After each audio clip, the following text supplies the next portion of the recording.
आदरणीय मुख्यमंत्री जी, गुवाहाटी यूनिवर्सिटी के आदरणीय कुलपति जी डॉक्टर हंडिक जी,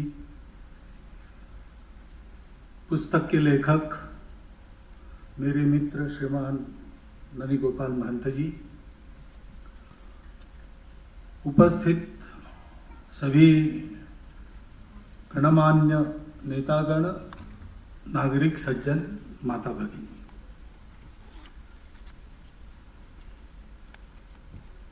पुस्तक और उसके विषय के बारे में सारी बातें आ गई है।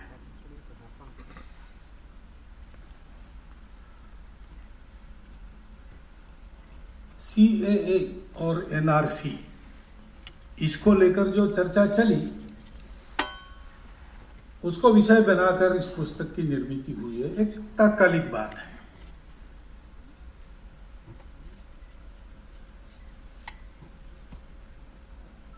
परंतु इस तात्कालिक बात के पीछे भी एक बड़ा चिंतन है। उसका विरोध होता है, उसके पीछे भी एक चिंतन है। इस कानून को लाया जाता है, उसका समर्थन होता है, उसके पीछे भी एक चिंतन है।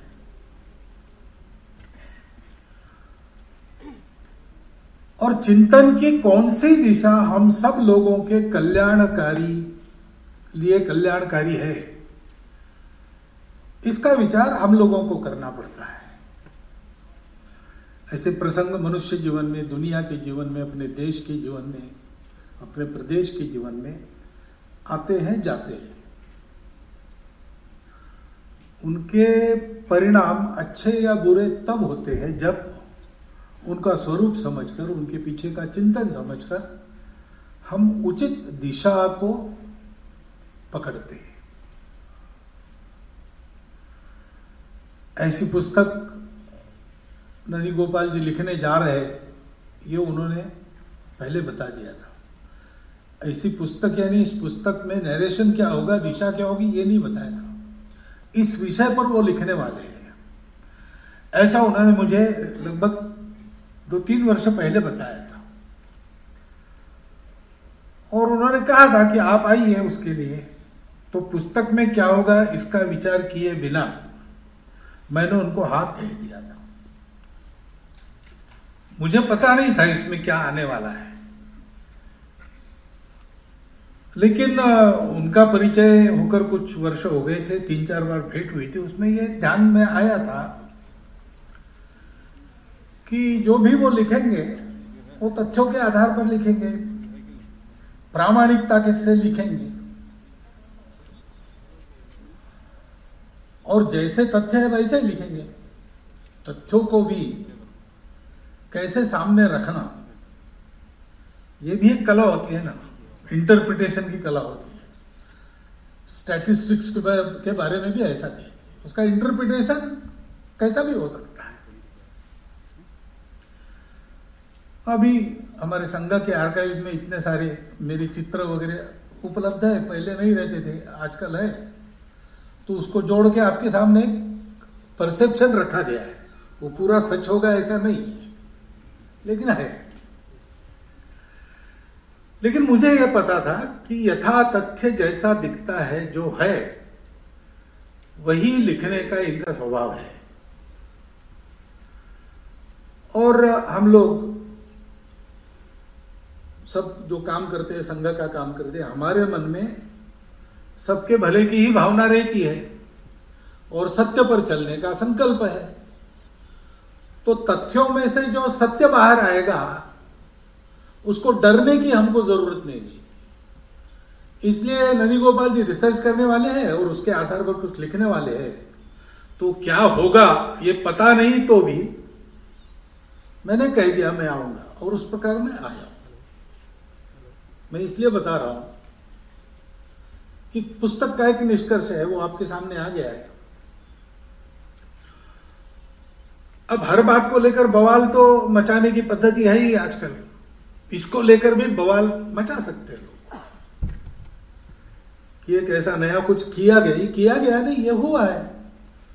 उन्होंने अध्ययन किया है, बहुत कड़ा परिश्रम किया है। ये तो हम जब पुस्तक को आप पढ़ेंगे आपके ध्यान में आएगा। बहुत परिश्रम पूर्वक बहुत व्यापक अध्ययन किया, और इसीलिए अभी तक हमारे सामने कुछ बातें आई नहीं थी अथवा आने दी नहीं थी, वो इस पुस्तक में उजागर हो गई है। और इसलिए उस कड़े परिश्रम के पश्चात निर्भय वृत्ति से, निरपेक्ष वृत्ति से, तथ्यों पर आधारित ये पूरे सीएए और एनआरसी को लेकर उसके पीछे जो चिंतन है उसका एक चित्र उन्होंने आपके सामने रखा है, और प्रामाणिक चित्र है, वो कलर्ड नहीं है। हमारे वो संपर्क में है तो भी हमारे पक्ष में कुछ लिखा जाए इसलिए उन्होंने नहीं लिखा है। उनको तथ्यों से जैसा प्रतीत होता है वैसा लिखा है। और इसलिए अब उस पुस्तक को देखने के बाद भी जैसा उस समय मैंने एक विश्वास से हाँ कहा था, उसी विश्वास से आज मैं कह सकता हूं कि हाँ, इस पुस्तक का मैं पुरस्कार करता हूं।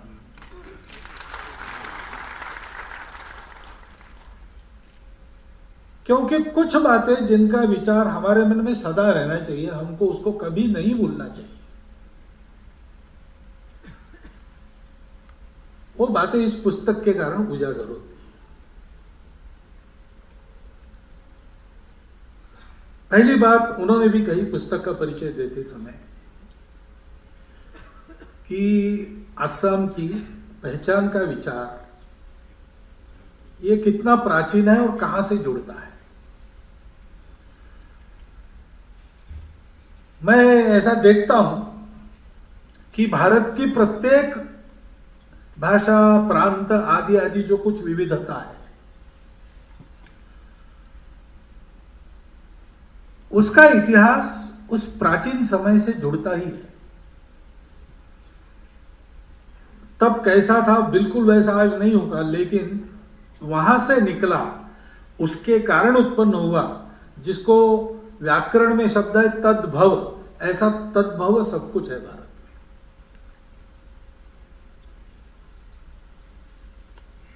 और वो क्या चीज है जिससे हम सब निकले। आज हम इतने अलग अलग दिखते हैं, भाषाएं समझ में नहीं आती, उनकी बोलियां भी बहुत अलग अलग है, खान पान रीति रिवाज भूगोल के कारण अलग हुए हैं, इतिहास सबका मिलकर एक जैसा हुआ, वैसा हर एक प्रदेश का अपना अपना इतिहास भी है। और ये न जाने कितने हजार वर्षों से चल रहा है।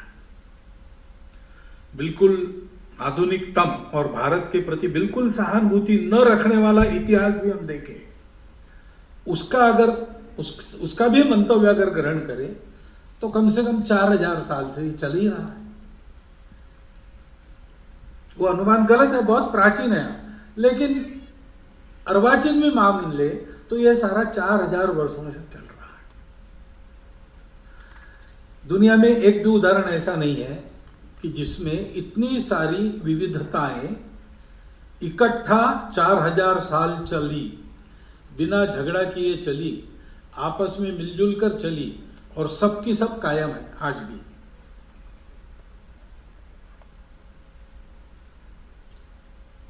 ये केवल हमारे यहां हुआ है, क्योंकि बाकी दुनिया का विचार ही ऐसा है कि मिलजुल कर रहना है तो ये सारी बातें यूनिफॉर्म होनी पड़ेगी, यानी अलग अलग भाषा नहीं चलेगी, एक ही भाषा, अलग अलग खान पान रीति रिवाज नहीं चलेंगे, एक ही प्रकार के होने पड़े, अलग पूजाएं नहीं चलेंगी, एक ही पूजा होनी पड़ेगी। वो बताने से वो अच्छी बात है, मनवाने से वो अच्छी बात है, मारपीट के हो जाए अच्छी बात है, या फिर ऐसा अलगाव रखने वालों को समाप्त करके हो तो भी अच्छी बात है। ये चिंतन है। और इसलिए हम देखते हैं कि असम को भी हम देखें कि ये डर हमारे यहां पैदा कब हुआ कि हम माइनॉरिटी में जा रहे हैं, और माइनॉरिटी मेजॉरिटी की बात छोड़ दीजिए, हमारी सभ्यता, हमारी भाषा खत्म हो रही।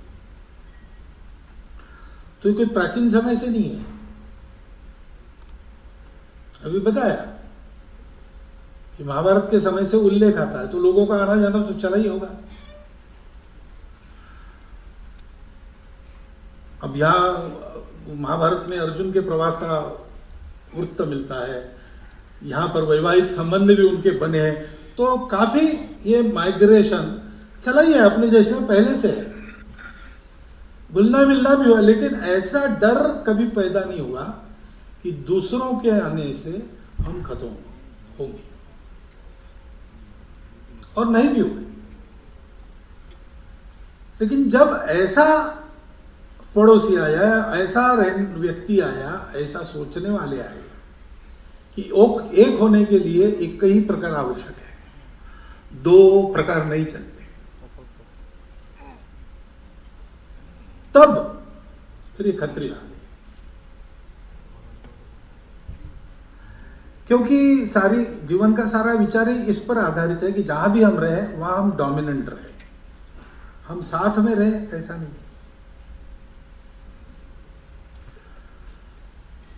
तो हमको दुनिया की किसी भाषा से, किसी धर्म से, किसी बात से हमको परहेज नहीं, क्योंकि हमारी दृष्टि तो ये है, वसुधैव कुटुंबकम, स्वदेशो भुवनत्रया। हमारे देश में तो कितने अलग अलग राज्य थे, लेकिन हमारे यहां वीसा पासपोर्ट नहीं था, यात्राएं होती थी, हिमालय से कन्याकुमारी, कच्छ से कामरूप, आना जाना लोगों का चलता था। क्योंकि व्यवस्था के दृष्टि से राज्य है, देश है, हमारा तो पूरा देश है, हमारा तो स्वदेशो भुवनत्रया, ऐसा हम मानते थे। और ऐसा मानने वाले हम सब थे। जब इसमें ऐसा हो गया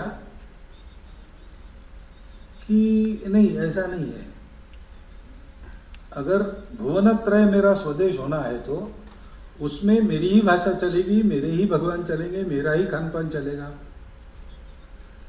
तब फिर हमको इस समस्या का परिचय हुआ।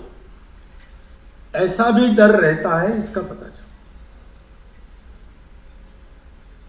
मैं क्यों कह रहा हूं? अभी ननी गोपाल जी ने यह पुस्तक लिखी है, EBOM के कारण क्या क्या समस्याएं हैं, वह सब प्रमाण उन्होंने सब लिखा है, साधारण लिखा है, लेकिन केवल इतना ही नहीं लिखा है। उन्होंने एक बात लिखी है कि एसिमिलेशन में प्रॉब्लम है, यानी हमारा इसके बाद भी हम लोग क्या सोचते हैं, एसिमिलेशन होना चाहिए, साथ रहना चाहिए, लेकिन यह खतरा नहीं रहना चाहिए।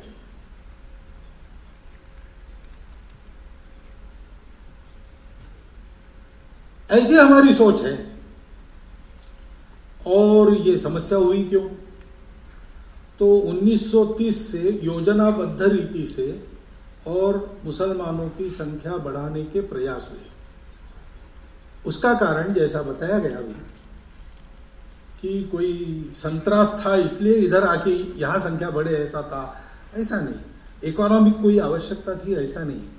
एक योजनाबद्ध ऐसा विचार था कि जनसंख्या बढ़ाएंगे, अपना प्रभुत्व, अपना वर्चस्व स्थापित करेंगे और फिर इस देश को पाकिस्तान बनाएंगे।